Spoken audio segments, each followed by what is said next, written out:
ana afo te ko tual me wanyo chawa ni me rata kera me penyo tam kineno mi ye matika bilo mega machalo ana timabe anda ro peje timabe kiribedi monyo mi tela mogo tiela kire machalo party pete award mabe tual bata angeo ni gilmo mara tual pe kin me ni penya kere waro tie ki tela matika tale biye e rom MP example machalo la ro peje kama anati ye won kompa pate NRM watiki umege wajo wege wagera dek NRM tie machalo Tony Gitara kini watiki independent machalo Father Nen Mati Campbell kini watiki wonwa machalo Ladit Norbert Mao ma en mere tie katale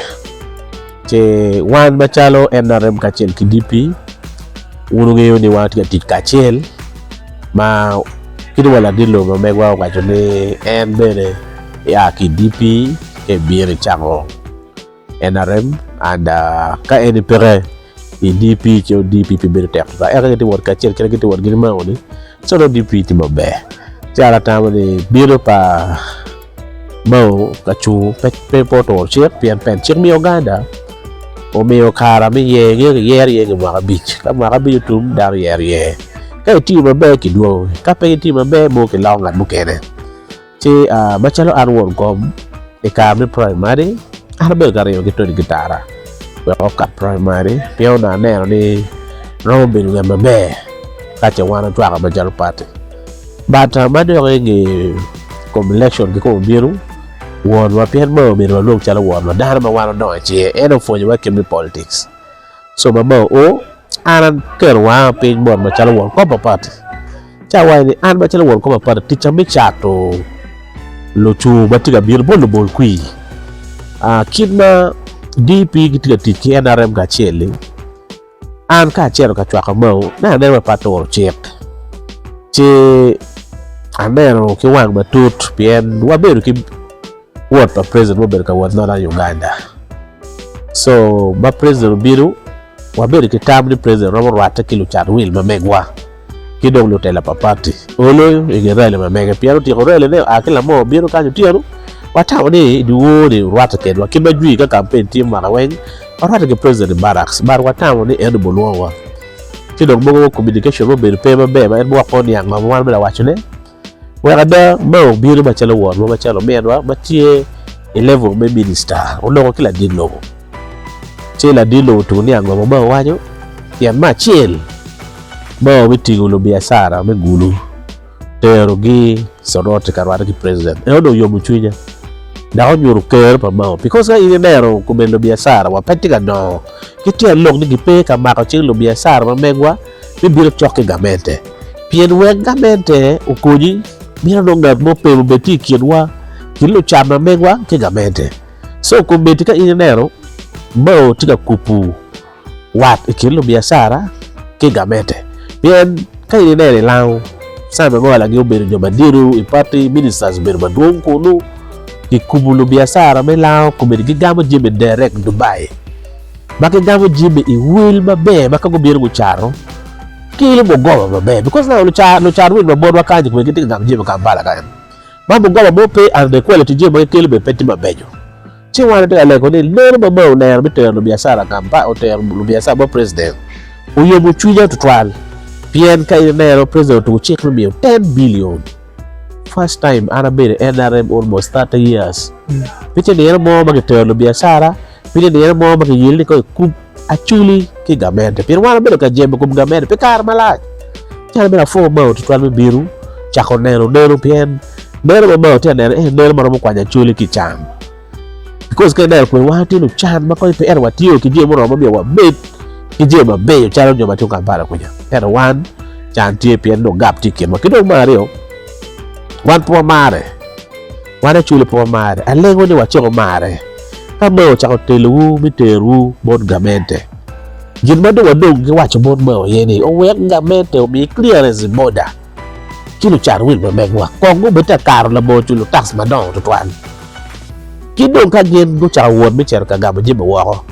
alengo ni pego bit ki mir milaro chente bien lao katin ki ya dana pa ki cher en ko ki billion la chen yo billion la ngwende ni cher gam je ba dana pa ko charo eno ni wi dwe eno tung dak jo apa dong dok yen ki chero ki kilo kago ji ma mo romo ma peda ki kilo teo ji ma na tero ni so ana kwanyo kar na ni ana mo chwa ko mo pena na ni nero pa mo ni nero ma tie pi ya chuli pepe pat mi DP pepe pat mi NRM but ogwaro dano ata buter mo la dilo so gero ana tama ni o mi ya chuli go bi kui yo la rope je go bi kui ki mau pien mo tika yo peru yen ka ili ki duan luak ma megu mo chweli parliament ili beru ki duan because Mo is a minister but appointed from the president er kanen ili ki chweli ki duan luak ma ili ti MP ke no minister no ili ti trial mi lo parliament man Mo ko chere parliament no ti ex officio mango hello ka speaker ye me no report mo ke office pa minister ma jalo Mao ma jo Mo ka ti duan mo be choa ko chwal ka MP mo matungkan yo MP mo magwak en gero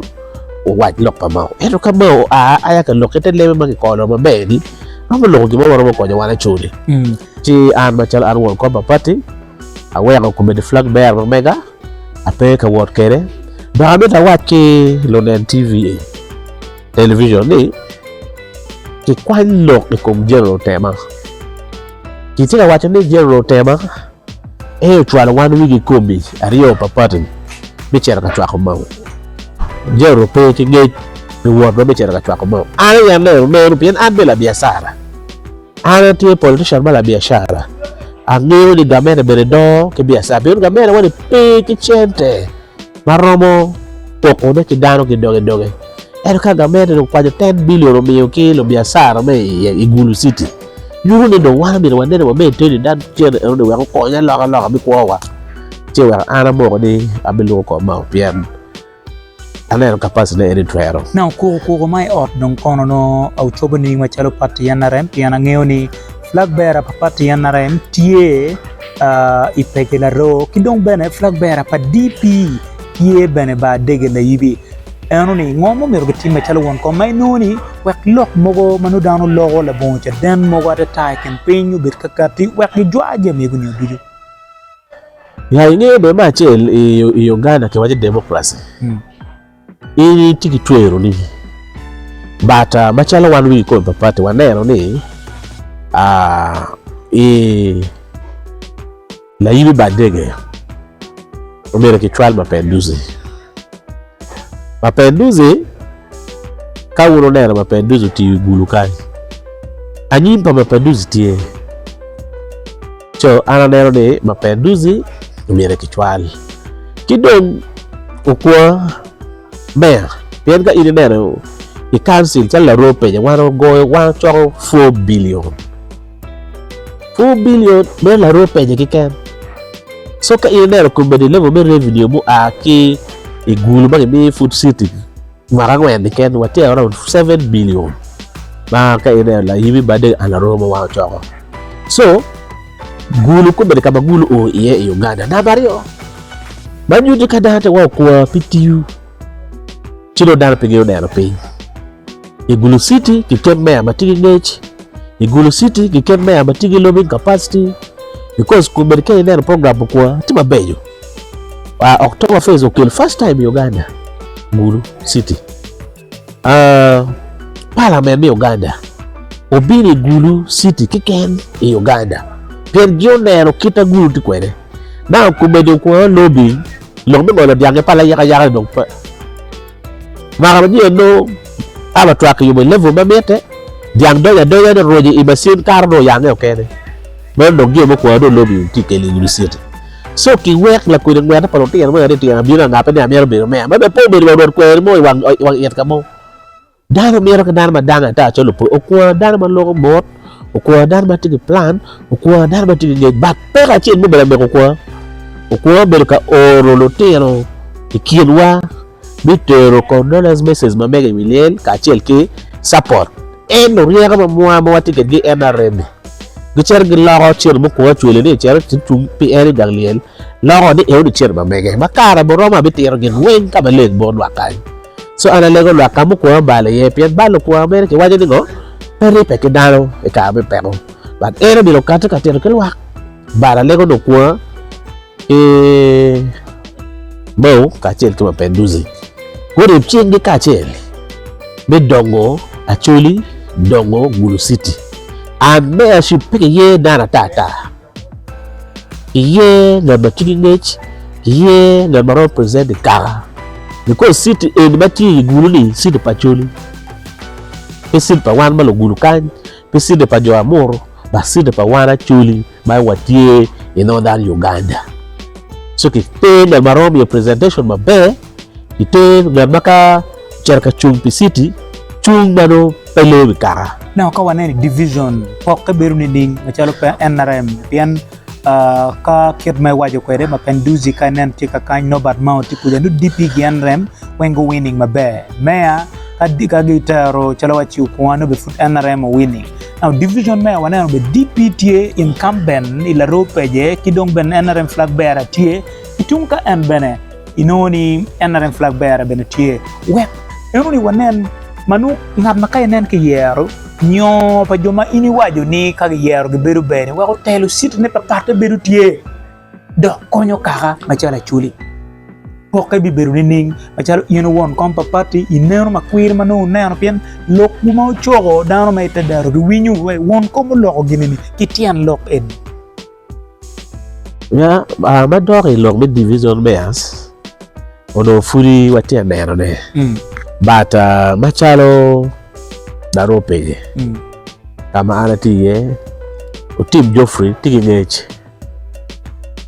anatiyo ku team politika ku team wakumbele mele ne analo ku team ka chel ke town club mo megwa watika bio service deliveries kelwa mo mega kama argite kaba tiye chalo councillors but one be the council mo be the council wa be kitele kimea we are teach po bero I word buken but ke bero 11 me presentation o team be la tela badori tela o kwa be la tela badori tela pe ko cha from the councilor o team do cha from the council chair we L3 but me tonkie will go wa error ti ana ne ka ke yo bere ibe kon si do wa de check job ga tigi ngej badok fugiti office ya kwa gwa wadok tong de toile kom Norbert Mao kangat magwak tika bolo kwipian dano winyu on record ni Mao biberu la tele Gulu Mao tele municipality ento mogo pengen Mao matot kibot yin Mao beranga ki pingoy noni era ye do pore loyo jomo kan toile wanen be incumbent wek nonga tika bolo kwi Gulu City Mao no chon fut ya bolo kwi ki Mao ngeo Norbert Mao era ye nga dokero na tini ning ya chuli ki Uganda an ono pa mar Mao ka ma do piara we duro lo ki pen ko tite para kini mo no ti lo radio freedom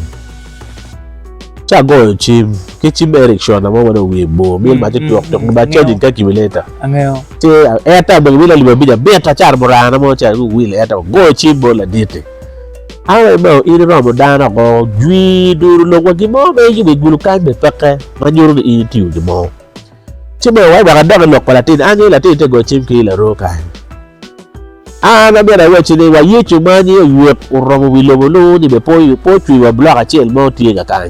chi ne la yichu ni yu romo wi lo an alu doga ma ana logo di ko ja chudi o chaka from that day a chaka mar mo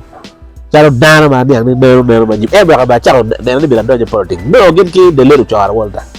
jobo wa arabi di politics ma piem no mar ka di logo ko ne che ara ne jo ma gitira beru bolu ku ma diru bolu ku diru ma ja ta mero aji pachuli piem level pa Mao is a minister appointed by the president but now it don't ku chair ki duono do chair ki chiwo ki parliament portion about ti ade ka maybe the vice president or maybe the prime minister or maybe speaker of Uganda ade ci an machara an la tira chuli wol ko ba NRM party ka no party baranero ka one word wa the late Olanya rest in peace utoba po tiro serving Uganda ci wa lego o men wa machalo Mao jo wodwa ki woro o chero tiyo doctrine mo men wa wa tika le ko lwa me la ro peje Tima kija ochwala mau po belewi ba dan ba pe ki biri je belogo dan ba don da twak pi jobo ke de lo mo tigi dagala la ba ko dalo ki wa ki gwe kuri pe be ba nyala lo ko te ba digili ki kil bon ba tigi pi ba do ko ngi to kuja wa ru ke gwana ba ka je wa lo te ro ka o gande ki ko be so ana der we mo to be kilo ma wa ki to kuja anda tiga lote kala ma jak mo ki to kuja ti le ko ara mo